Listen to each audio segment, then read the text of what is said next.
विवाह का शोषण हुआ था, बाल विवाह और शरीर प्रयाण से झगड़ा हुआ था। ऐसे समय में स्त्री का भविष्य क्या होगा, इसकी दिशा क्या होगी, उसे एक स्त्री समझ सकती है। ऐसे समय में सावित्रीबाई फुले का जन्म हुआ था। फिर क्या हुआ काका? सावित्री और लड़के जैसे नहीं थे, उन्हें पढ़ने लिखने का शौक था, लेकिन पुरुष प्रधान समाज में लड़कियों का पढ़ना लिखना अभिशाप माना जाता था। इसलिए सावित्रीबाई का विवाह ज्योतिबा फुले से हो गया।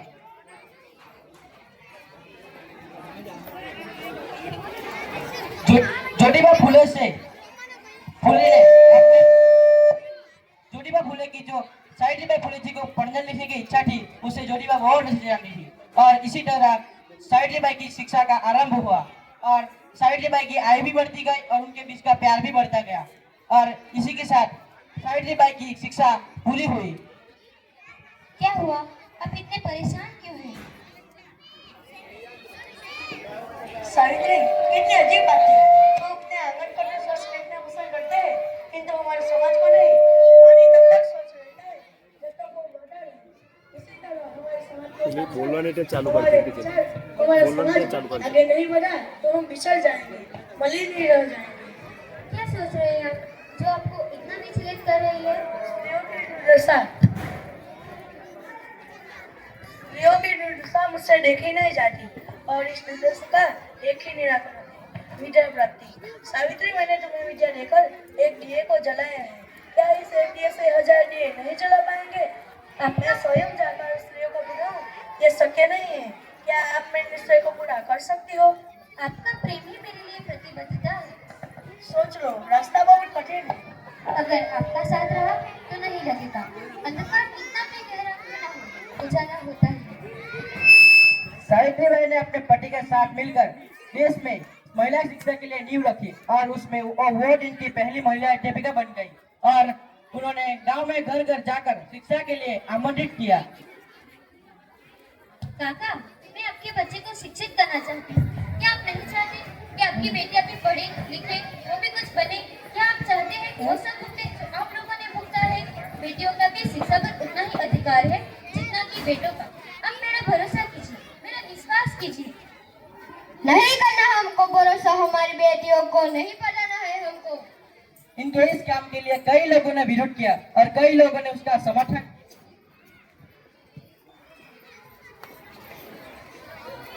क्या बात है पंडित, बहुत शांत लग रहे हो और शांता हमें पसंद नहीं। बोलो क्या बात है?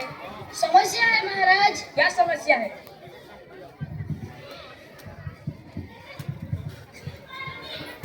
जल के प्रवाह को कौन रोक पाया है? छोटे मोटे कामों से कुछ फर्क नहीं पड़ता। समुद्र हो या नदी, साम दाम दंड भेद, जो करना है वो हम करेंगे, लेकिन उस लड़की का रोकेंगे। अवश्य महाराज।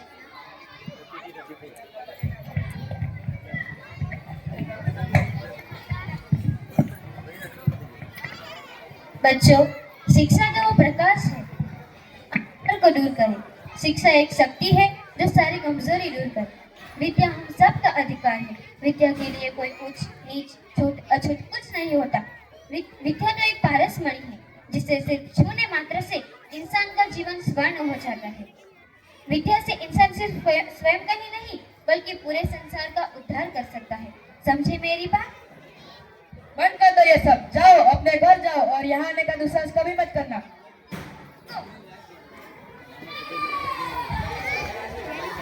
रुक जाओ, कितना अंतर रखना कि तुम्हारी अशुद्ध छाया मुझ तक पहुंचनी नहीं चाहिए। मेरी बराबरी तुम मत करो, नहीं तो तुम्हारी सारी निष्ठा मिट्टी में मिल जाएगी। हम स्वयं यहाँ के व्यवस्था है, हम स्वयं यहाँ के धंधे, हम स्वयं। देखो सावित्री, यदि कल तक तुमने अपना ये प्रयास बंद नहीं किया तो सूर्यास्त तुम सदा सदा के लिए अस्त हो जाओगी। एक सावित्री के अस्त होने से मेरा निश्चय अस्त नहीं होगा महाराज। लोगों को शिक्षित करना कोई अपराध थोड़ी ना है। अरे हमारे शास्त्रों का विरोध ही सबसे बड़ा अपराध है। किसी भी शास्त्रों में ये तो नहीं लिखा कि शिक्षा प्राप्ति अपराध है। तो तुम हमें ज्ञान दोगी? हाँ सावित्री, हमें ज्ञान दोगी तुम? नहीं महाराज, मैं सिर्फ अज्ञानता मिटा रही हूँ। इसका परिणाम बहुत बुरा होगा सावित्री। चिंता नहीं। अरे बहिष्कृत कर देंगे, दाना पानी उठ जाएगा, बाहर निकाल देंगे तुम्हें। तो एक नए समाज का निर्माण होगा। तो तुम हमें ललचा रही हो? नहीं, ये पुकार सिर्फ मेरी नहीं बल्कि आने वाली कल की आहट है। अरे तुम्हारा आने वाला कल तो इससे भी ज्यादा दुश्वार होगा। मुझे कल की नहीं काल की चिंता है। अरे हम स्वयं काल है, हम महाकाल है। तो ठीक है, अब आप ही मेरा काल निश्चित कीजिए। कि आने वाले कल को आप विश्वास करते हैं या आने वाला कल आपको दूर करता है। आज्ञा दीजिए महाराज। आप कक्षा से डरते हैं, आप उगते हुए सूरज को रोकना चाहते हैं।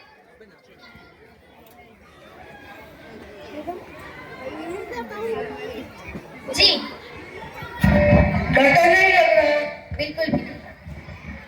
कुछ भी हो सकता है। हम भी तो यही चाहते हैं कि आखिर कुछ तो हो। ये लो सावित्री, तुम जिस रास्ते से गुजरने वाली हो वहाँ तुम्हें इसकी जरूरत पड़ेगी। घर से लेकर विद्यालय तक सामाजिक कुरीतियों के कीचड़ और उस कुरीतियों के कीचड़ से सनी हुई साड़ी पहनकर कैसे शिक्षित करोगे अपने विद्यार्थियों को? समझ गए। ओ सावित्री बाई, कहाँ जा रही हो? गांव की अस्थि को बहाने जा रही हो? तुम जानती हो कि तुम कितना बड़ा पाप कर रही हो? समाज के बताए और रीति रिवाजों के खिलाफ सावित्रीबाई ने अपने कदम बढ़ा लिए थे। ये क्या रहा, मारो!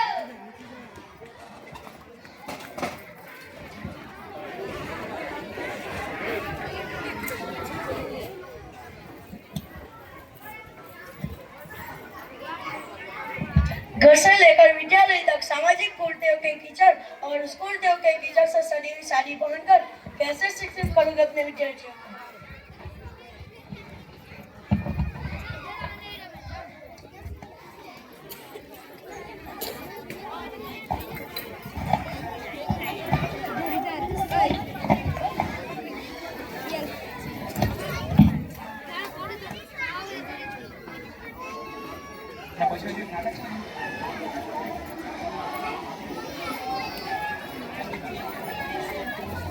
जीते हैं जंग, जीते हैं